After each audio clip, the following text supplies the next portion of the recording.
ლიტვაში თავდაცვის სამინისტრო ახალ ინიციატივას იწყებს.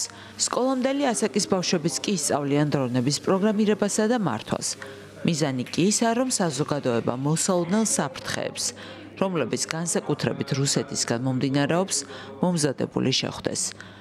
ცენტრალურ ქალაქ კედაინიაში ბავშვები სპეციალურ კურსებზე დადიან, სადაც რეალურ მინი დრონებს იყენებენ.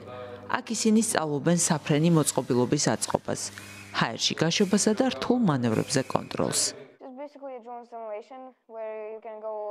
ეს დრონის სიმულაციაა. ამ პროგრამით შეგიძლია მარტოც ითამაშო და სხვებთან ერთადაც. ახლა მოუძებნი მარტო თამაშის რეჟიმს.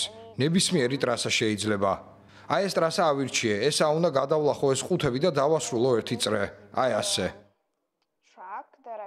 კურსის დასრულებისას ბავშვები დრონების გამოყენებაში შეეჯიბრებიან ერთმანეთს. ოქტომბერში ისინი დრონების რბოლაშიც მიიღებენ მონაწილეობას.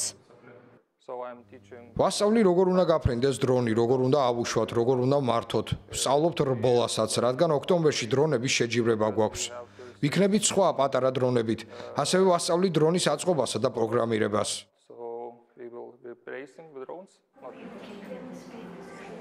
უახლოეს პერიოდში ნატო საჰაერო სივრცეში, მაგალითად პოლონეთში, ესტონეთსა და გერმანიაში უპილოტო დრონები რამდენჯერმე შეიჭრნენ. ევროპელი ლიდერები ფიქრობენ, რომ მოსკოვი ალიანსის რეაგირების შემოწმებას ცდილობს.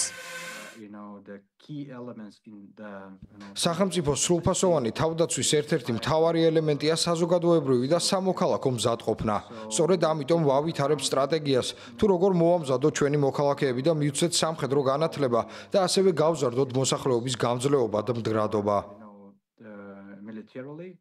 მსგავს პროგრამებს უკვე იწყებს ესტონეთიც. მიზანი არა მხოლოდ თავდაცვითი მზადყოფნა, არამედ მომავალ თაობებში ტექნოლოგიებისადმი ინტერესის გაღვივებაც.